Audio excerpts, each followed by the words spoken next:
Continuação da resolução dos exemplos de indução. O 1 nós fizemos juntos, vou continuar aqui do 2, tá joia? A figura mostra o ímã diante de uma espira. Analise as proposições. A primeira nos diz o seguinte: ao aproximar o ímã da espira, haverá, em relação ao observador O, uma corrente elétrica induzida na espira no sentido anti-horário. Vamos analisar juntos. Se eu aproximo um polo sul, a minha espira vai induzir uma corrente elétrica que tenha como efeito repelir esse polo sul. Essa face da espira que o observador enxerga, ela vai ser um polo sul. No polo sul, as linhas de campo, elas entram xizinho. Se você fizer aí a regra da mão direita, você vai perceber que essa corrente elétrica induzida, ela precisa ter esse sentido, que não é o sentido anti-horário, é o sentido horário, beleza? Afirmação 2.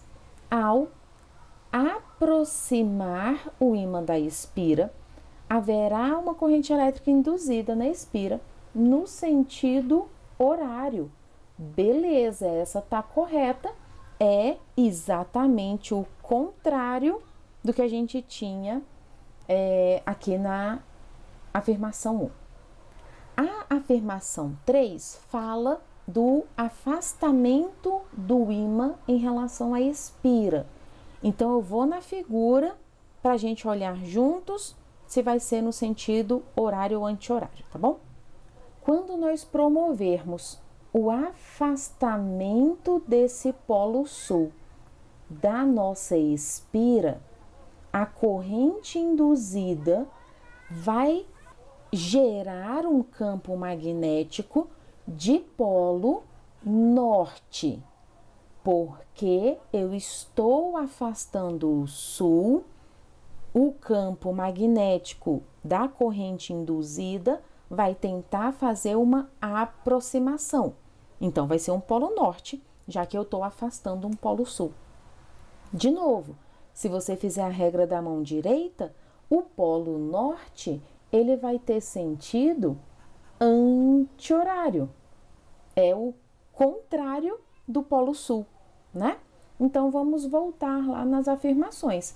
A face da espira vai ser um polo norte, com corrente no sentido anti-horário. Beleza, é a afirmação 3 aqui. Ao afastar, a corrente é no sentido anti-horário. A 4 fala que é no sentido horário. Essa tá errada. Beleza? Vamos para a próxima, então. Vamos para a próxima não, porque tem item 5. Aproximando ou afastando o ímã da espira, não haverá corrente induzida. Falsérrimo, tá? Porque se eu tenho uma aproximação ou um afastamento, um movimento relativo entre espira e fonte de campo magnético, eu tenho uma variação do fluxo magnético nessa espira, eu tenho sim uma corrente induzida ali dentro. Beleza? Agora sim a gente vai para o próximo. 3. Uma espira é constituída por um fio condutor CDEF e outro GH apoiados nos lados CD e EF. O conjunto é imerso em um campo magnético uniforme. Determine o sentido da corrente elétrica induzida na espira nos casos em que, o primeiro caso, o condutor GH, que é esse pedacinho aqui, se desloca para a direita. E aí vamos pensar o seguinte, que se esse cara GH se desloca para a direita, eu estou aumentando, deixando mais intenso o campo magnético que está entrando no plano da tela, que é o xizinho, não é? Então, eu tenho xizinho ficando mais intenso. Eu estou aumentando a área dessa espira, fazendo com que mais linhas de campo passem por ela. E elas passam no sentido entrando no plano da tela. A nossa corrente induzida vai promover um campo magnético de tal forma que se opõe a esse aumento das linhas de campo que entram no plano da folha pela espira. Essa corrente induzida vai ter, então, sentido contrário. O meu campo magnético induzido vai ter sentido saindo. Se eu tenho cada vez mais linhas entrando, o meu campo magnético induzido vai tentar fazer o contrário. Eu preciso ter, então, esse campo no sentido oposto, beleza? Se o campo vai sair do plano da folha, regra da mão direita de novo, a gente vai precisar dessa corrente no sentido anti-horário, beleza? Então, a nossa corrente induzida é no sentido anti-horário, beleza? Vamos dar uma olhada na próxima situação. Agora, esse condutor GH, ele se desloca para a esquerda. O que isso está dizendo? Está dizendo que está diminuindo a área da espira. Eu estou chegando esse condutor, onde eu fecho a espira, cada vez mais para a esquerda. Essa espira, ela vai parecer para mim cada vez menor, né? Desenhei aqui outras posições. Beleza. O que isso vai implicar? Vai implicar que esse campo que entra no plano da tela, que é o campo externo à espira, não é o campo induzido, é onde ela está imersa. Esse campo que entra, ele está ficando menos intenso. O nosso campo induzido vai tentar fazer com que esse campo que está ficando menos intenso, né? Eu estou diminuindo o fluxo, o campo induzido vai tentar fazer com que ele aumente. Dois vetores se somam, têm as suas intensidades somadas quando eles têm o mesmo sentido.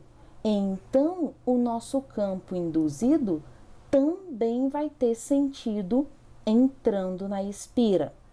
O meu campo externo à espira está ficando menos intenso dentro da espira, o fluxo de linhas está ficando cada vez menor, o meu campo induzido vai ser gerado de tal forma que tenha o mesmo sentido do campo externo, para tentar deixá-lo mais intenso, porque ele sempre vai se opor a o que lhe causou, né?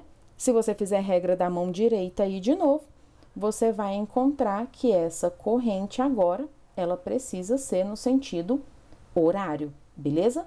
Então, a corrente induzida nessa situação é no sentido horário. Beleza? Vamos para o seguinte. Questão 4.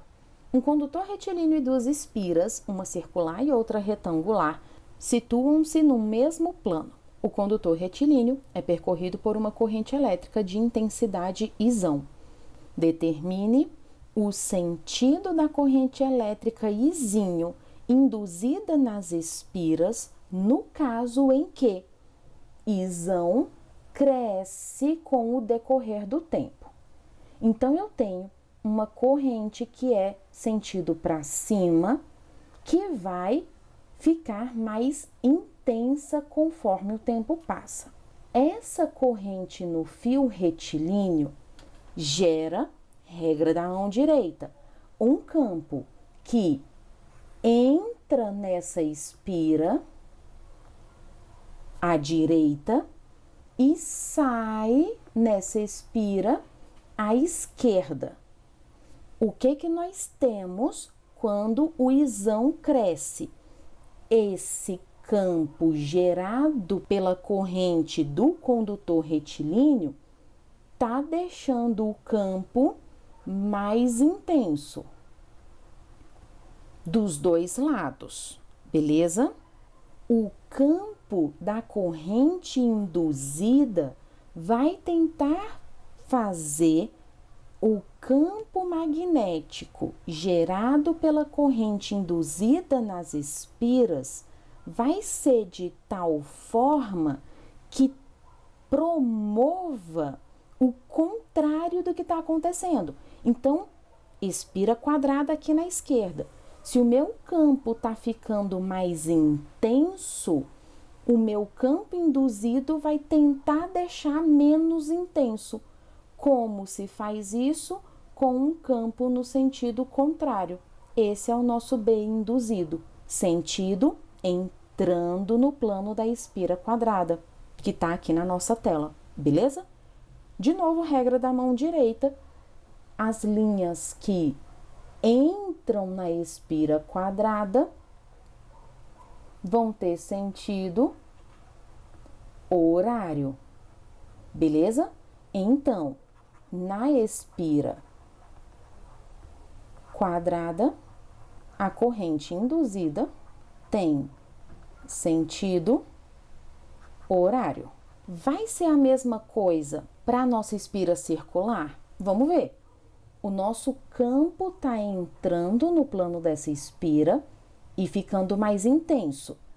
O campo induzido vai ter sentido contrário, vai ter sentido saindo dessa espira circular, que está no plano da tela também. A nossa corrente, de novo, regra da mão direita, tá? A nossa corrente para um campo que sai da página, ele vai ter sentido anti-horário. Então, na espira circular, a corrente induzida tem sentido anti-horário. Beleza? O meu campo externo está ficando mais intenso e ele entra, então o meu campo induzido vai tentar promover uma diminuição dessa intensidade. Para isso, ele vai ter sentido oposto à variação desse fluxo magnético que o gerou. Por isso, a nossa espira precisa ser percorrida por uma corrente no sentido anti-horário, regra da mão direita. Suave? Bora mais um aí então. Questão número 5. O fluxo magnético na superfície de uma espira varia de acordo com o tempo, conforme a tabela. Determine o módulo da força eletromotriz induzida nos intervalos de tempo que ele pede aqui pra gente. O esquema é o seguinte. A nossa FEM induzida, e aí eu vou colocar aqui um Mzinho, porque é uma FEM média, tá bom? Ela vai ser o módulo da variação do fluxo magnético sobre um certo intervalo de tempo. Aqui a gente não vai conseguir dizer o sentido da corrente, beleza? Para o nosso primeiro caso, que é de 0 a 2 segundos, já tá moleza aqui o ΔT de 2 segundos. Quem vai ser a variação do fluxo? Vai ser o fluxo lá nos 2 segundos, 7 vezes 10 a menos 6, menos o inicial, 2 vezes 10 a menos 6. As potências são iguais, 7 menos 2, 5. Repito a potência, Weber, que é a unidade de medida fluxo magnético, beleza? Então, a nossa FEM induzida, nossa força eletromotriz, vai ser 5 vezes 10 a menos 6, dividido por 2. 2,5, 10 a menos 6 é o prefixo mi, Fem é medida em volts. Na letra B, ele pede para a gente de 1 a 3 segundos. O nosso ΔT, então, é de 2 segundos de novo, e a variação do fluxo vai ser 3 segundos, 8 vezes 10 a menos 6. 1 segundo, 5 vezes 10 a menos 6.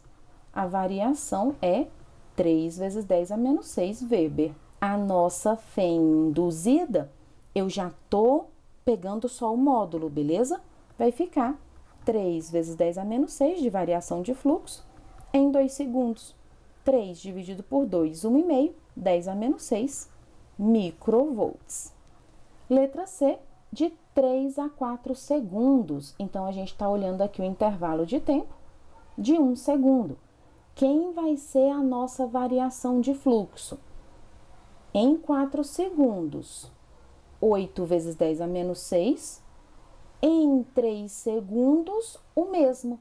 Eu não tive variação de fluxo magnético.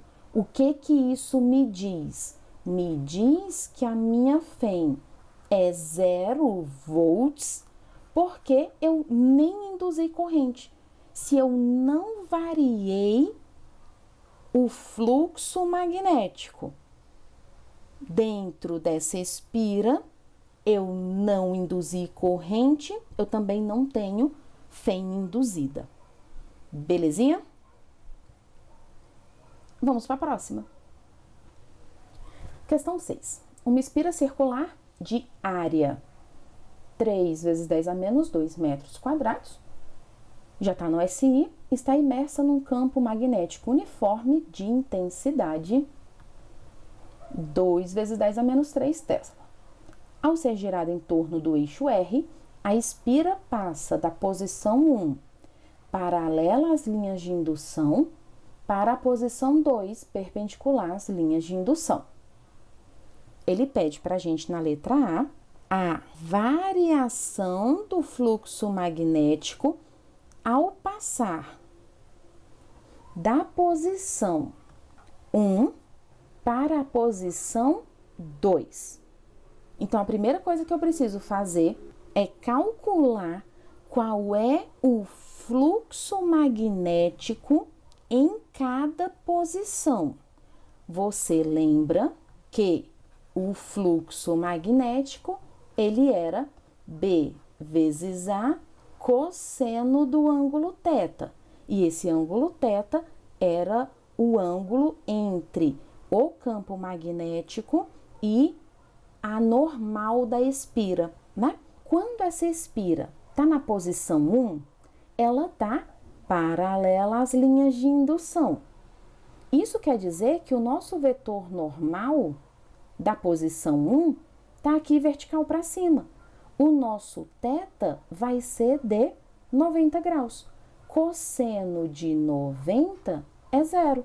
Então, o fluxo magnético através da espira, quando ela está na posição 1, é 0. Não passa nenhuma linha de campo por dentro dela. Beleza? Quando essa espira vier para a posição 2, perpendicular às linhas de indução, o vetor normal dessa espira agora é horizontal, beleza? Eu tenho então agora o meu θ de 0 grau. A normal e o campo estão na mesma direção e no mesmo sentido, beleza? Quem vai ser então o nosso fluxo 2? Vamos escrever aqui. Intensidade do campo, 2 vezes 10 a menos 3, vezes a área, 3 vezes 10 a menos 2, cosseno de 0 grau, que é 1. Vou mandar esse 1 aqui. O nosso Φ2 ficou, então, 6, somos expoentes, 10 a menos 5, Weber. Qual foi, então, a variação do fluxo magnético? Variação é final menos inicial. Então, vai ser φ2 menos φ1. O φ1 é 0, então é o próprio φ2. 6 vezes 10 a menos 5 Weber. Isso foi da posição 1 para a posição 2. Letra B. Determine o módulo da força eletromotriz média induzida na espira ao passar da posição 1 para a posição 2. Então, eu já sei quem é o fluxo magnético aqui, né? Considere que a passagem de uma posição a outra ocorra num tempo de 2 segundos. Esse vai ser o nosso ΔT. Você lembra que a FEM induzida média, né, é o módulo da variação do fluxo naquele intervalo de tempo. Vou pegar o módulo de todo mundo. Então, a FEM média induzida vai ser variação do fluxo, tu tinha feito bem aqui, 6 vezes 10 a menos 5. E isso vai acontecer em 2 segundos. 6 dividido por 2, 3 vezes 10 a menos 5 volts. Essa é a FEM média induzida. Letra C, a resposta do item B, só que agora a passagem da posição, de uma posição a outra, ocorrer nesse intervalinho de tempo que eu já vou escrever como 5 vezes 10 a menos 2 segundos. Beleza? Então, vamos lá. A nossa FEM média induzida vai ser ΔΦ, olhando o módulo, sobre ΔT. O módulo da FEM média induzida vai ser a variação do fluxo não mudou, 6 vezes 10 a menos 5. Só que agora, isso aí acontece em 5 vezes 10 a menos 2 segundos. Módulo da FEM média induzida vai ser 6 dividido por 5, 1,2. E aqui nós vamos subtrair os expoentes. Então, é menos 5 menos 2. É menos 5 mais 2, que é menos 3. Então, é vezes 10 a menos 3 volts. Lembrando que esse 10 a menos 3, ele pode vir como prefixo mili. Bem de boa, né?